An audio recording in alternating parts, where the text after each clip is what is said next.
Assim diz a palavra do Senhor em Filipenses 4:8. Finalmente, irmãos, tudo que é verdadeiro, tudo que é respeitável, tudo que é justo, tudo que é puro, tudo que é amável, tudo que é de boa fama, se alguma virtude há e se algum louvor existe, seja isso o que ocupe o vosso pensamento. O que também aprendestes e recebestes e ouvistes e vistes em mim, isso praticai, e o Deus da paz será convosco. Vamos ler todos juntos esses dois versículos, mais uma vez, para nossa aprendizagem e memorização, assim diz a palavra do Senhor. Finalmente, irmãos, tudo que é verdadeiro, tudo que é respeitável, tudo que é justo, tudo que é puro, tudo que é amável, tudo que é de boa fama, se alguma virtude há e se algum louvor existe, seja isso que ocupe o vosso pensamento. O que também aprendestes e recebestes e ouvistes e vistes em mim, isso praticai, e o Deus da paz será convosco. Pai, Isaac já orou por nós, mas eu quero pedir ao Senhor que seja propício a mim, pecador. Tem misericórdia de mim, Pai. Não me deixa atrapalhar o Teu Espírito Santo. Não me deixa atrapalhar a Tua palavra. Ó Pai, que no nome de Jesus o Senhor abra os céus e manifeste a Tua presença com graça nessa noite. Pai, nós nessa noite, Pai, estamos dizendo para o Senhor que o Senhor é o Deus dos finais para nós. Mas o Senhor também é o Deus dos começos. Não é por acaso que o versículo que lemos termina com a palavra finalmente. Ó Deus, ó Pai, Paulo está no final de um argumento do texto. E nós estamos no final, ó Deus, ó Pai, de um ano inteiro que vivemos diante da Tua face. Pai, nós te agradecemos pela Tua fidelidade. Te agradecemos pela Tua infinita misericórdia. Te agradecemos porque em 2024 o Senhor não desistiu de nós. Obrigado, Deus. Não há Deus tão bondoso e tão misericordioso como o Senhor. Agora, Senhor, abre os céus e manifesta a Tua presença com graça aqui. Exalta Cristo nessa mensagem. Que a presença do Espírito seja perceptível. Que o nosso coração seja aquecido pela Tua palavra. Que a nossa mente seja instruída. E que nós sejamos transformados por Ti mesmo. Ó Deus, nós queremos ter um 2025 abençoado por Ti, ó Deus. Ó Pai, sê conosco, renova a nossa fé, a nossa alegria, e ó Deus, permita que em 2025 nós não vivamos para nós, mas que nós vivamos para a glória do Senhor, porque Tu nos amaste e mandaste Cristo para morrer na cruz para nos salvar. Então, Pai, hoje, agora que nós já tivemos um jantar na igreja, fomos muito bem servidos, agora alimenta-nos espiritualmente, Pai. Descedenta-nos, mata a sede do nosso coração. E, ó Deus, faz-nos transbordar de alegria e transforma a nossa vida. Nós oramos em nome de Jesus. Amém. A igreja pode sentar-se. Vou colocar esse celular aqui no modo avião, meu povo. Prontinho.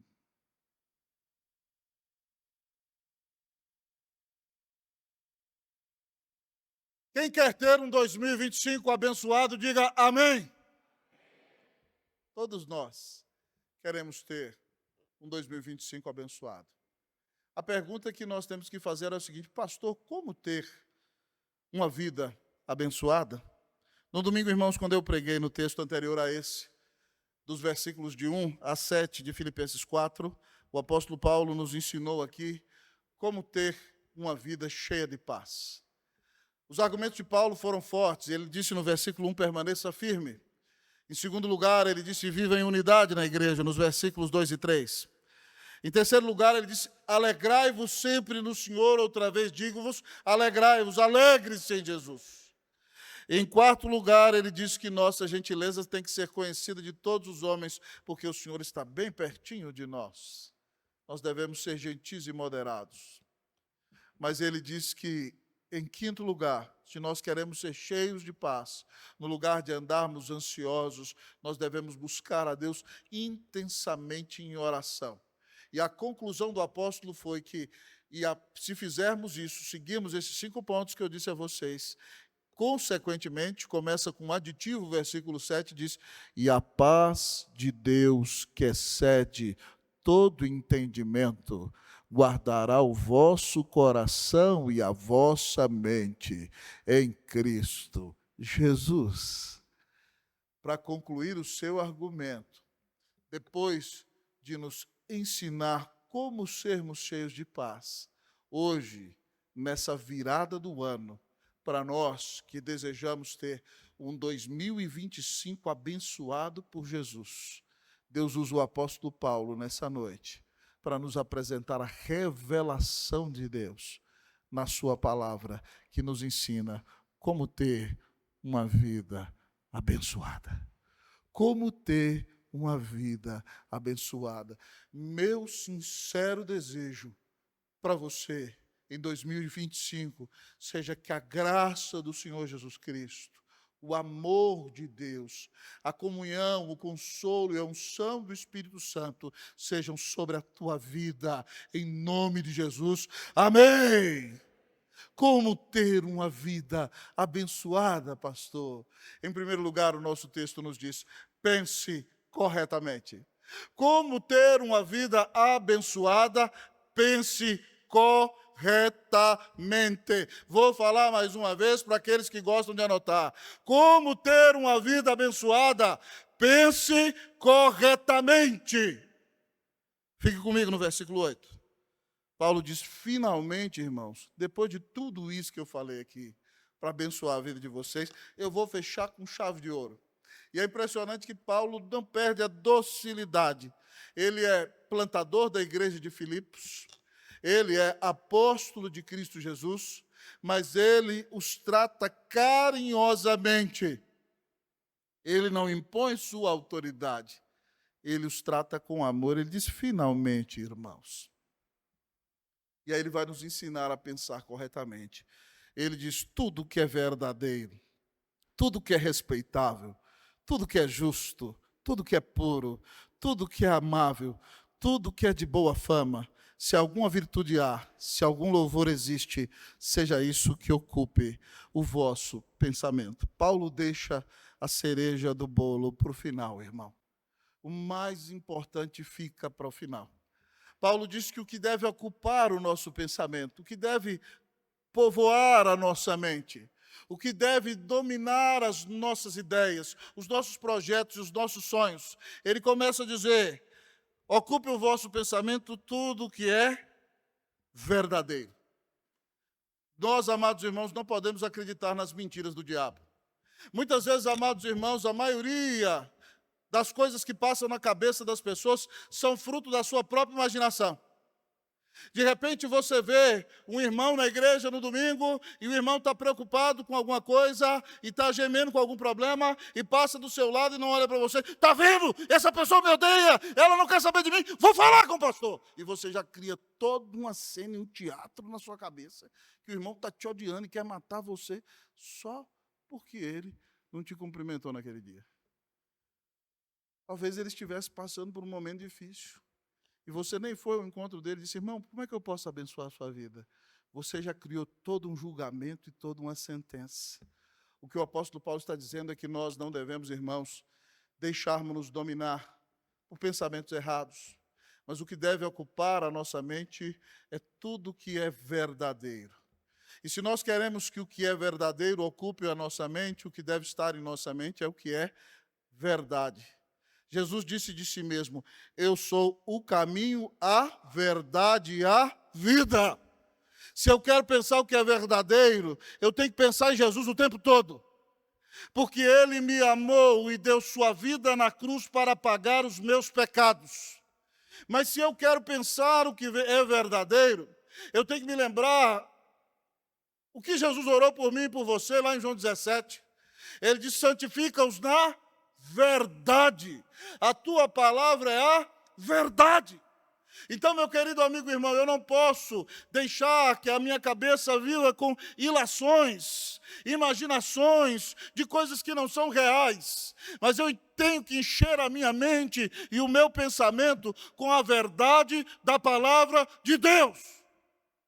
E essa expressão, no grego, quando fala que tudo que é verdadeiro deve ocupar o meu pensamento, a palavra usada para verdadeiro aqui no grego também significa tudo que é sincero. O nosso pensamento tem que ser fruto de uma relação sincera com o nosso Deus. Porque nós sabemos que para o nosso Deus, nós não podemos mentir. E do nosso Deus ninguém pode zombar. Então nós não podemos viver uma vida de hipocrisia na presença do nosso Deus. Mas nós temos que ser sinceros e verdadeiros. Sabe por quê? Porque Deus sabe tudo o que vai na nossa mente. Muitas vezes eu já vi crentes que ficam com medo de que Satanás, meu Deus, Satanás, soube o que eu estou pensando. Satanás não pode ler a sua mente. Satanás não é onisciente. Ele é antigo e muito experiente. E ele sabe as suas tendências pecaminosas. Então, quando você está flertando com algum pecado, ele sabe o rumo para onde você vai. Mas o que vai lá dentro da sua cabeça, só tem um que sabe. E é aquele que sabe de todas as coisas. Então, para ele, você não pode mentir. Então, em nome de Jesus, enche a sua cabeça com a verdade. Se você quer ter uma vida transformada, você precisa buscar santificar-se pela verdade da palavra de Deus. Salmo 119, 9 diz: de que maneira poderá o jovem guardar puro o seu caminho? Observando segundo a sua palavra. Mas o versículo 11 é mais claro ainda, falando lá do âmago, do íntimo, do mais profundo do nosso ser, do útero da alma, que era o centro da personalidade para o judeu no Antigo Testamento. O texto diz: guardo no coração, lá no mais profundo do meu ser, a tua palavra, para não pecar contra ti. Se você quer pensar o que é verdadeiro em 2025, se você quer pensar corretamente, leia as Escrituras, estude as Escrituras, memorize as Escrituras, compartilhe as Escrituras, ouça sermões bíblicos, encha-se da palavra de Deus, para que você seja transformado pelo Deus da palavra. Como ter uma vida abençoada? Pense corretamente, pense o que é verdadeiro. Mas Paulo diz para nós, finalmente, irmãos, tudo que é verdadeiro, tudo que é respeitável. Na nossa mente tem que estar, irmão, tudo aquilo que honra a Deus. Deus é o Deus santo, santo, santo, e toda a terra está cheia da sua glória. Ele é digno do nosso respeito, Ele é digno do nosso temor, Ele é digno da nossa adoração. Então nós temos que pensar, amados irmãos, se as nossas atitudes e se os nossos pensamentos estão glorificando a Deus. Quando Paulo diz que o que tem que passar na minha mente é algo respeitável, eu tenho que pensar, os meus pensamentos glorificam a Deus? Os meus pensamentos honram ao Deus que é santo, santo, santo? Os meus pensamentos fazem parte de uma mente transformada pelo Espírito Santo de Deus? Os meus pensamentos glorificam ao Senhor e revelam o quanto Ele é admirável, o quanto Ele é glorioso, o quanto Ele é incomparável, o quanto Ele é santo, o quanto Ele é bondoso, o quanto Ele é gracioso, o quanto Ele é paciente, o quanto a sua misericórdia tem impactado a minha vida. Os meus pensamentos glorificam a Deus? Ou são pensamentos egoístas nos quais eu só desejo que a minha vontade seja satisfeita? Pense corretamente, pense naquilo que é respeitável, que exalta, que glorifica, que demonstra o santo temor que você tem para com Deus. Mas Paulo continua a dizer para nós, pense corretamente se você quer ser abençoado em 2025. Ele diz finalmente, irmãos, tudo que é verdadeiro, tudo que é respeitável, tudo que é justo. Irmãos, nós somos justificados pela graça mediante a fé na obra de Jesus. Não existe nada que eu possa fazer para que Deus me aceite. Deus só me aceita porque Cristo morreu na cruz para pagar os meus pecados. Então, quando eu creio que Jesus Cristo é o meu Senhor e Salvador, e quando eu recebo no meu coração, é como se Deus no tribunal batesse o martelo e dissesse, eu te declaro justo. A justificação pela fé é uma declaração de Deus no qual Ele considera sobre mim a justiça de Cristo. Então, querido amigo e irmão, a partir desse momento, Deus me considera justo. E se eu sou justo, agora eu vou crescer em santificação e vou seguir a justiça. A palavra de Deus nos mostra que pensar no que é justo, além de pensar que somos justificados pela obra de Cristo, significa que agora nós vamos viver uma vida de obediência. Agrada a Deus ou não agrada a Deus? Tudo o que é justo. Deus é santo, santo, santo. Deus nos amou e mandou seu Filho morrer na cruz para nos salvar. Deus tem cuidado de nós a cada dia. Ele tem sido extremamente bondoso e misericordioso para conosco. Não existe nada mais justo do que consagrarmos nossa vida a Ele. Não existe nada mais justo do que vivermos para honrá-lo e obedecer a sua palavra. Então, quando você tem a consciência que você é justificado pela fé, você vai viver uma vida de obediência que revela que você foi alcançado pela justiça de Cristo. Então, quando eu estiver pensando, eu vou falar, agrada a Deus ou não agrada a Deus? Agrada a Deus ou não agrada a Deus? Esse é o tipo de critério que nos leva a decidir tudo em nossa vida. Então, eu já conversei isso muito com jovens. Às vezes, eu pastor, quero ir num show aí atrás. A única coisa que você tem que perguntar, agrada a Deus ou não agrada a Deus? A música no show que eu vou é uma música baixa, chula, imoral e que canta coisas contrárias à palavra de Deus? Se é assim, não é lugar para mim. Agrada a Deus ou não agrada a Deus? Pastor, é pecado dançar? Você vai num evento, pai, dança valsa com a moça? De jeito nenhum é pecado. Mas se você vai dançar uma dança de ralando na boquinha da garrafa e baixando até o céu, você acha que glorifica a Deus? Quando você, jovem crente, vê uma moça balançando as suas ancas diante de você, você está dizendo aleluia, glória ao Senhor, como quem está no culto a Deus? Está glorificando a Deus? São perguntas que nós precisamos responder. Glorifica ou não glorifica a Deus? Nós estamos obedecendo ou não estamos obedecendo a Deus? Que Deus nos dê a bênção de não brincarmos de crentes em 2025. Amém? De levarmos Deus a sério. E que, de fato, para a glória de Deus, nós, porque somos salvos pela graça, vivamos em obediência, porque amamos aquele que nos salvou. Pense corretamente. Pastor, como ter uma vida abençoada? Pense corretamente, pense no que é verdadeiro, pense no que é respeitável, pense no que é justo, mas pense no que é puro. Diz o texto, finalmente, irmãos, tudo que é verdadeiro, tudo que é puro, tudo que é justo, tudo que é respeitável, tudo que é justo, tudo que é puro. Irmãos, aqui isso é muito sério, sabe por quê?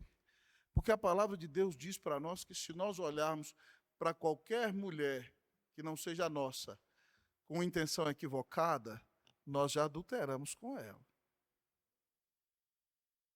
Nós temos que zelar pela pureza da nossa mente, irmão. Se você só enche a sua mente de porcaria, onde a sua vida vai acabar? É por isso que você tem que rejeitar tudo que é impuro, tudo que apaga o Espírito Santo, tudo que atrapalha a sua comunhão com Deus. E isso começa ao se guardar de olhares impuros, de olhares pecaminosos, continua ao evitar certos tipos de intimidades com pessoas de outro sexo que não sejam seu cônjuge, não abrindo certas barreiras nas quais nós desrespeitaremos aquela pessoa que Deus colocou como a primeira pessoa da nossa vida diante do Senhor. Mas isso envolve também não fazer do seu ouvido latrina.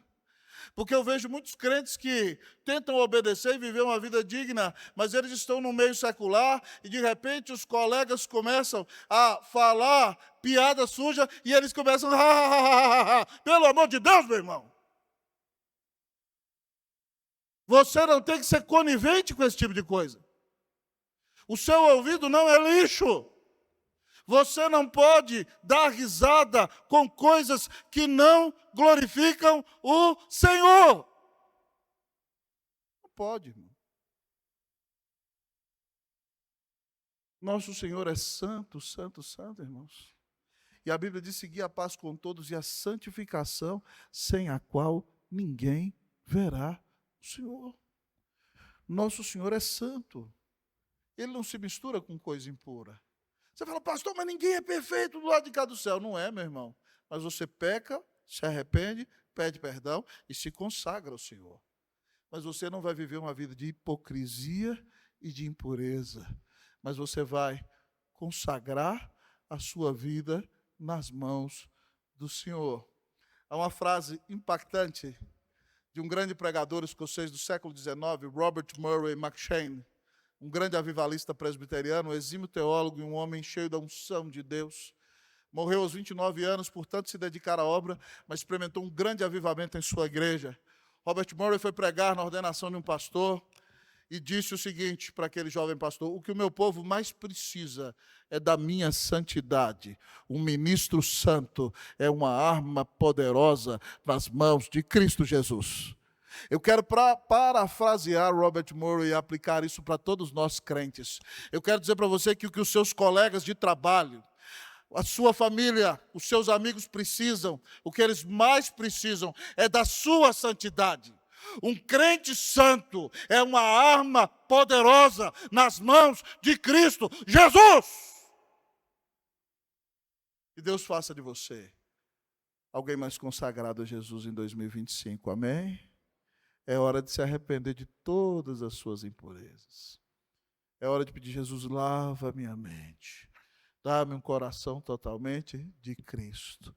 Eu quero ser mais santo e viver para a glória de Deus todos os dias da minha vida. Em nome de Jesus, amém.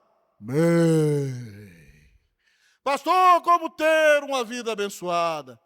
Pense corretamente. Como pensar que é correto? Pense tudo que é verdadeiro, tudo que é respeitável, tudo que é justo, tudo que é puro, tudo que é amável.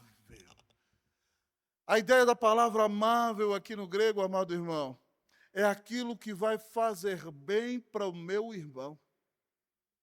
Literalmente, eu estava fazendo exegese desse texto hoje à tarde, mais uma vez, já preguei nele no passado, mas fui dar uma olhada, e a ideia é o seguinte: é aquilo que vai em prol do meu irmão, do amor que eu tenho para com o meu irmão. Então eu tenho que fazer tudo aquilo que demonstra que eu amo o meu irmão. E aí o seguinte, pastor, como é que é isso? Porque tem hora que o meu irmão fala mal de mim, tem hora que o meu irmão olha feio para mim, tem hora que o meu irmão pisa no meu calo. Como é que é isso, pastor? É assim: tudo aquilo que quereis que os homens vos façam, fazei vós também com eles. Então, se você quer que o seu irmão te xingue, xinga ele. Simples assim. Se você quer que sua esposa pise na bola com você, pise na bola contra ela. É assim que funciona. Tudo aquilo que quereis que os homens vos façam, fazei vós também com eles. Nós não temos que tratar as pessoas, irmãos, como elas merecem, não. Sabe por quê? Porque Deus não nos trata como nós merecemos. Então, mesmo que o seu irmão mereça um peteleco da orelha, que tem dia que você fala assim, eu vou dar um peteleco nele, ele está merecendo. Você fala assim, Deus, tem misericórdia dessa vida, Senhor, e de mim também, em nome de Jesus, amém. Trate como você gostaria de ser tratado. Abençoe, mesmo que a pessoa não mereça. E se você abençoa, a pessoa vai ficar envergonhada. E se ela for de Cristo, ela vai mudar de vida para a honra e para a glória do nome de Jesus. Amém! Pastor, mas do que mais eu tenho que pensar? Tudo que é de boa fama. Tudo que é de bom nome. Tudo que vai honrar o nome de Cristo na minha vida. Tem um mandamento lá entre os 10 que diz assim, ó, não tomarás o nome do Senhor, teu Deus, em vão. Nome na Bíblia tem a ver com identidade, tem a ver com o seu âmago, com a sua essência. Tomar o nome de Deus em vão é zombar do nome de Yahvé. Yahvé significa eu sou o que sou, ele é o Deus Santo. Então eu não posso dizer que eu levo o nome de Jesus e viver como um vagabundo. Não posso, porque eu levo o nome de Jesus. Então eu tenho que fazer tudo aquilo que vai glorificar meu Deus. Tudo aquilo que vai... Esse verdadeiramente é um servo de Deus. Esse é um homem crente. Essa é uma serva preciosa do Senhor. Esse anda verdadeiramente com Jesus. Esse é um crente de verdade. As pessoas podem dizer isso a seu respeito? Não, esse é um sem vergonha que diz que é crente. Não, essa é uma serva de Deus digna, respeitável. Ela honra o nome de Jesus. Eu já vi pessoas dizerem assim, quando eu for crente, eu morei numa rua que tinha uma menina que dizia que é crente, que ela namorava todo mundo da rua. E tinha um outro rapaz que era um crente muito sério, e o pessoal que não era da igreja falava assim, ó, se eu for crente, eu quero ser como fulano. Não quero ser como fulana não, porque ela é sabonete, passa na mão de todo mundo nessa rua. Forte, né? Que tipo de cristão eu sou? A minha vida tem que honrar o nome de Jesus. Então, tudo que é de boa fama, tudo que é de bom nome, tudo que é de bom alvitre, para quem gosta de palavras mais antigas e mais clássicas, tudo que exalta o nome do Senhor, tudo que mostra que eu sou de Jesus, tem que estar presente na minha mente e na minha vida para a honra e para a glória do nome de Jesus. Mas o texto diz mais, se alguma virtude há, a palavra usada para virtude aqui significa, irmão, excelência. Tudo aquilo que nós podemos fazer com excelência tem que estar na nossa mente. Então, meu irmão, crente não pode ser vagabundo. Crente não pode viver na filosofia do empurra com a barriga. O seu hino não pode ser deixa a vida me levar, a vida leva eu. Não, meu irmão. Se você é aluno na escola, talvez Deus não te deu a capacidade de ser o melhor aluno da sala, mas você tem que ser o melhor aluno que você pode ser. Porque você representa Jesus ali. Se você é um funcionário, você não tem que ser aquele que chega 1 hora atrasado e pede para sair 1 hora mais cedo, não. Você tem que estar ali, e quando estiver ali, você tem que servir de todo o seu coração, porque você não está servindo primeiro ao seu patrão, você está servindo a Jesus. E você tem que revelar a glória de Deus em tudo que você faz. Mas se você é chefe, você tem que ser um chefe justo. E não pode colocar um peso difícil de se carregar nas costas. E tem que tratar os seus funcionários com misericórdia, com ânimo e também com incentivo, para que eles tenham prazer de trabalhar com você. Nós temos que revelar, irmãos, em tudo que nós somos de Cristo. Então, se eu faço alguma coisa, eu tenho que fazer para a glória de Deus. Tinha um sapateiro na cidade de Lutero, que de repente se converteu ao Senhor, e ele estava pensando o seguinte, será que para servir a Deus eu tenho que estudar teologia e ir para o seminário? E ele chamou o reverendo Martim Lutero para conversar, e ele perguntou, pastor, como é que eu posso servir a Deus? Lutero falou para ele, é simples, você é o sapateiro dessa cidade. Ele falou assim, faça o melhor sapato que você puder e cobre um preço justo. Isso é viver para a glória de Deus. Isso é trabalhar com excelência. Toda a nossa vida é vivida diante da face de Deus, irmãos. Nós representamos Jesus. Então, nós estamos aqui no culto, levantando as mãos, falando amém, ouvindo a palavra. Aleluia, esse é o culto público. É um momento solene de grande alegria. Mas quando você sai na porta da igreja, o culto continua. A vida do crente é culto. E eu tenho que fazer tudo para a glória de Deus. É por isso que eu tenho que pregar o melhor sermão que eu posso pregar para você. Eu tenho que estudar, tenho que me preparar. Porque eu prego para exaltar Cristo e abençoar a sua vida. É assim que nós temos que fazer. Tudo para a glória de Deus. Que Deus nos dê a bênção de fazer tudo com excelência. Amém, irmãos? Porque as pessoas, ao observar-nos fazendo tudo com excelência, elas vão glorificar a Deus, vendo as nossas boas obras e vão ver que nós fazemos tudo para honrar nosso Cristo, que nos amou e deu a vida na cruz para nos salvar. Paulo disse: se alguma virtude há, se algum louvor existe, se Deus vai ser glorificado em alguma coisa, tudo isso tem que ocupar o nosso pensamento. É por isso que ele diz também lá em Romanos 12:2 o seguinte: e não vos conformeis com este século, mas transformai-vos pela renovação da vossa mente. A palavra no grego usada para transformar é metamorfose.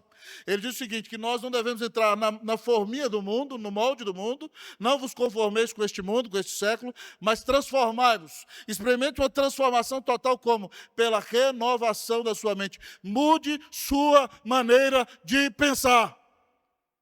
Você precisa entender que a batalha espiritual acontece na sua cabeça. Satanás quer semear ideias erradas na sua mente. E se você dá ouvidos ao diabo, você se perde, irmão. Certa vez um jovem, filho de crente, se desviou da igreja. Viveu alguns anos longe dos caminhos do Senhor. Pecando, ficando com todas, bebendo, se drogando, até roubou. Viveu de maneira desonrosa. Viveu uma vida de pecado. E um dia, sem ter sentido na vida, entrou dentro de casa para pegar o revólver do seu pai e se matar. Quando ele entrou dentro do quarto, a sua mãe estava lá lendo a Bíblia.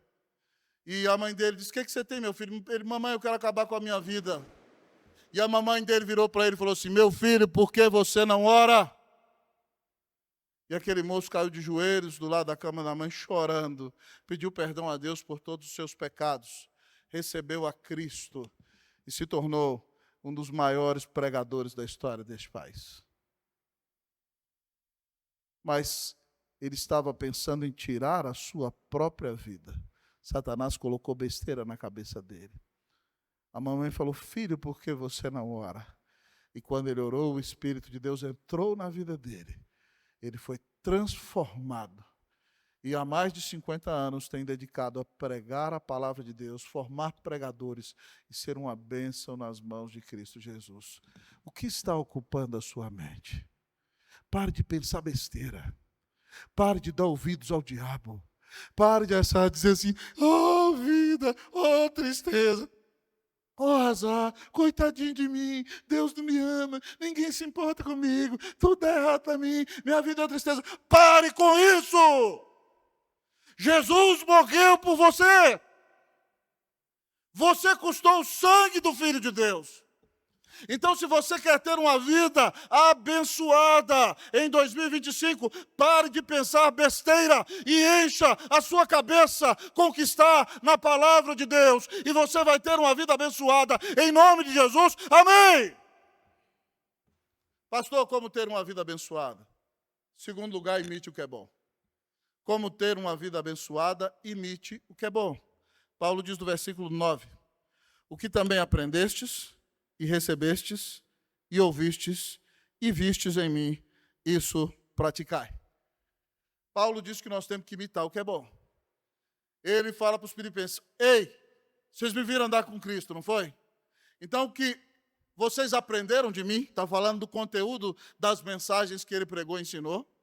O que recebestes, a ideia dessa expressão no grego, é como se Paulo tivesse colocado a palavra de Deus na mão deles, como um presente para eles. Então, o que eu entreguei para vocês, ele diz aqui para nós: então, o que aprendeste, o que recebeste, o que ouvistes, vocês abriram os ouvidos e prestaram atenção e guardaram na mente de vocês, e vistes. Eles viram o testemunho de Paulo. Então, Paulo ensinou por meio de palavras, Paulo entregou a palavra para eles receberem, eles abriram os ouvidos, a mente e o coração, eles viram como Paulo viveu. Paulo diz para eles o seguinte: isso mesmo, praticai. O que o apóstolo está dizendo para mim e para você aqui é que nós temos que imitar o que é bom. A Timóteo ele diz assim: porque o nosso evangelho não chegou até vós tão somente em palavra, mas sobretudo em poder no Espírito Santo, em plena convicção, assim como sabeis ter sido o nosso procedimento entre vós e por amor de vós. Ele disse aos Tessalonicenses, irmãos, que o Evangelho, quando ele pregou, chegou lá por meio de palavras, ele usou palavras para pregar, mas chegou na manifestação da unção e do poder do Espírito Santo, chegou na convicção plena de que ele tinha, de que Jesus é o Salvador, mas também chegou, ele diz, através do procedimento deles. Eles viram. Vocês viram o nosso procedimento entre vós, por amor de vós. Paulo dava bom testemunho com a sua vida. Há uma frase do reverendo João Calvino que eu gosto muito, que ele diz o seguinte: o evangelho não é a doutrina da fala. O evangelho é a doutrina da vida. O evangelho não é meramente a doutrina da fala. O evangelho é a doutrina da vida. Não adianta você encontrar alguém que faz excelentes discursos, que é o melhor mestre, mas essa pessoa não vive uma vida piedosa com Cristo Jesus. Uma vez eu estava ouvindo uma irmã do interior do Rio de Janeiro, e ela falava do pastor da igreja dela o seguinte, que ele fora do púlpito era uma tragédia. Era um homem que tinha dívida na praça, que desonrava o nome de Jesus, que era mentiroso, que não era fiel à sua esposa e que era prepotente. Mas quando subia no púlpito, disse que ele pregava poderosamente. Então o povo dizia o seguinte, que ele nunca devia sair do púlpito, porque quando ele estava lá ele era um anjo, mas quando ele sai de lá ele era um demônio. Misericórdia, irmão. Tem gente que é assim, vem para a igreja, você chega a ver uma auréola na cabeça dele, ele até canta assim, canto gregoriano, né? Sai lá fora, nasce 2 chifrinhos assim na testa, vira o cão. Deus tenha misericórdia da sua vida, meu irmão. A gente tem que viver como crente. Imite o que é bom. Nós temos que viver vida piedosa. Quando nós partirmos deste mundo, o que dirão aqueles que andaram conosco? O que dirão nossos filhos? Que nós andamos ou não andamos com Jesus? Imite bons exemplos. Você não tem que imitar o cantorzinho da moda. Você não tem que vestir, menina, como a cantora da moda. Não, você não tem que balançar a cintura igual ele. Não, para com isso. Imite gente que anda com Deus. Imite quem ama a esposa e dá a vida por ela. Imite a esposa que honra e respeita o seu marido. Imite o pai que cria os seus filhos no caminho do Senhor.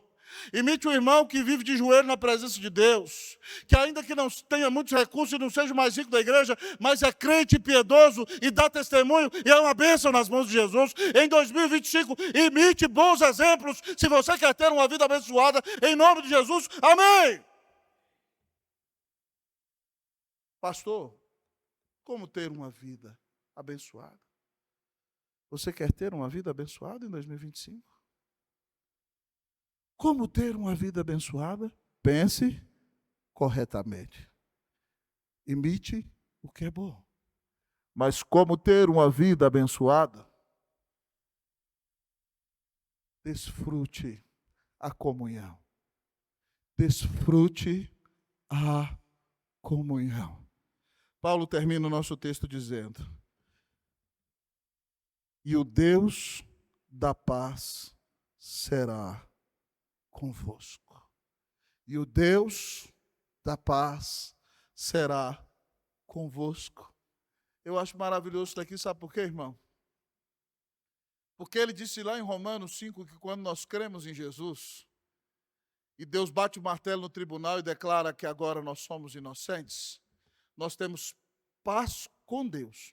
Nós já não estamos mais em guerra com Deus, agora Deus é nosso amigo. No nosso capítulo anterior, ele disse que quando nós deixamos de ser ansiosos, e não andeis ansiosos por coisa alguma, mas antes sejam conhecidas diante de Deus as vossas petições. Ele vai falando dos tipos de oração. Deus, eu preciso disso para a tua glória, petições. Pela oração, oração normal, na qual você ora a Deus, agradece, intercede. Pela súplica, quando você clama, Deus, tem misericórdia de mim, abre os céus e desce, restaura-me, Pai. Ou pelas ações de graças, quando você louva, Deus, obrigado pela tua fidelidade, pela tua grandeza. Ele diz, quando você não anda ansioso de coisa alguma, mas faz conhecidas diante de Deus as suas petições, pela oração e pela súplica e com ações de graças. Ele diz que acontece o seguinte, e a paz de Deus, que ultrapassa todo entendimento, vai guardar, vai ser como um guarda na porta da sua mente e do seu coração, em Cristo Jesus. Então, ele já ensinou que você pode ter paz com Deus, e agora, quando você é justificado pela fé, e agora, quando você ora, você experimenta a paz de Deus. Mas no final ele diz que depois que você pensa corretamente e imita o que é bom, agora não é só paz com Deus e paz de Deus, mas é o próprio Deus da paz, que vai estar com você. Ele virá ao seu encontro, Ele será o seu melhor amigo, Ele vai habitar na sua mente, Ele vai habitar no seu coração, Ele nunca vai te deixar, jamais vai te abandonar. Agora a sua mente é a sala onde Deus habita, agora o seu coração é o lugar onde Deus está, agora o seu corpo é um templo, e você tem comunhão íntima com o Senhor, o Deus da paz, o Deus da Shalom. A palavra Shalom no hebraico e Eirene no grego, irmão, significa mais do que 50 coisas boas. Paz significa plenitude, paz significa inteireza, paz significa enchimento, paz significa harmonia, paz significa paz. O Deus da paz, o Deus que enche a sua vida, o Deus que dá harmonia para a sua vida, o Deus que traz alegria para a sua vida, o Deus que traz perdão para a sua vida, o Deus que traz vitória para a sua vida, o Deus que traz restauração para a sua vida, o Deus que te salva porque mandou Jesus morrer na cruz por você, o Deus da paz vai habitar com você todos os dias da sua vida. Louvado seja o nome do Senhor. Você não precisa ficar desesperado, irmão. O Deus da paz vai estar com você. Tem um texto da Bíblia que eu gosto muito. Quando Paulo foi para Jerusalém, está correndo o risco de morrer. 40 homens juram que não vão comer nada, nem beber nada, enquanto não matarem Paulo. E parece que tudo acabou para ele em Jerusalém. Mas não acabou porque ele ainda vai pregar em Roma depois.